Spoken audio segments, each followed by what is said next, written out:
നമസ്കാരം. സ്ട്രൈക്ക് ടോക്കറാണ്. തന്നെ കുടുക്കിയതാണെന്നും കുടുക്കിയവരെ നിയമത്തിനു മുന്നിൽ കൊണ്ടുവരുമെന്നും ശബരിമല സ്വർണ്ണക്കവർച്ച കേസിൽ അറസ്റ്റിലായ വിവാദ സ്പോൺസർ ഉണ്ണികൃഷ്ണൻ പോറ്റി.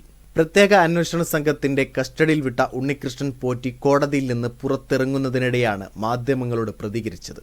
14 ദിവസത്തേക്കാണ് പോറ്റിയെ റാന്നി കോടതിയിൽ കസ്റ്റഡിയിൽ വിട്ടത്. അടച്ചിട്ട മുറിയിലായിരുന്നു കോടതി നടപടികൾ. വെള്ളിയാഴ്ച പുലർച്ചെ 3 മണിക്കാണ് ഉണ്ണികൃഷ്ണൻ പോറ്റിയുടെ അറസ്റ്റ് രേഖപ്പെടുത്തിയത്. തുടർന്ന് 11 മണിയായതോടുകൂടി Ranni judicial first class magistrate കോടതിയിൽ ഉണ്ണികൃഷ്ണൻ പോറ്റിയെ ഹാജരാക്കി. അടച്ചിട്ട മുറിയിലാണ് കോടതി നടപടികൾ പുരോഗമിച്ചത്. കേസുമായി ബന്ധമില്ലാത്ത എല്ലാവരെയും കോടതിക്ക് പുറത്താക്കിയിരുന്നു. ഏകദേശം 15 മുതൽ 20 മിനിറ്റ് വരെ നീണ്ട നടപടികൾക്കൊടുവിൽ 14 ദിവസത്തേക്ക് ഉണ്ണികൃഷ്ണൻ പോറ്റിയെ SITയുടെ കസ്റ്റഡിയിൽ വിട്ടുകൊണ്ട് കോടതി ഉത്തരവിട്ടു. കേസുമായി ബന്ധപ്പെട്ട് ഉണ്ണികൃഷ്ണൻ പോറ്റിയെ 2 കേസുകളിലാണ് അറസ്റ്റ് രേഖപ്പെടുത്തിയത്.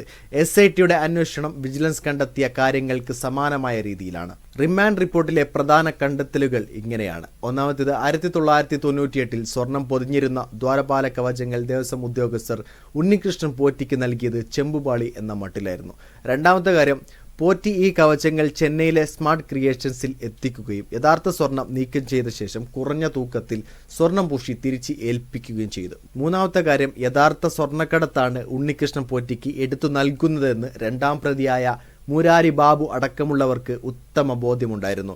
എന്നിരുന്നാലും അത് ചെമ്പ് എന്ന പേരിൽ മറച്ചുവെച്ചുകൊണ്ടാണ് ഉണ്ണികൃഷ്ണൻ പോറ്റിക്ക് കൈമാറിയത്. നാലാമതായി, സ്മാർട്ട് ക്രിയേഷൻസിൽ സ്വർണം പൂശിയ ശേഷം അത് ദേവസ്വം ബോർഡിന്റെ ഉദ്യോഗസ്ഥർക്ക് കൈമാറുമ്പോൾ അവർ അവിടെ ഉണ്ടായിട്ടും തൂക്കം നോക്കി ക്രമക്കേട് കണ്ടെത്താൻ തയ്യാറാകാതെ പ്രതിയെ ഏൽപ്പിച്ച് തിരിച്ചു പോരുകയായിരുന്നു.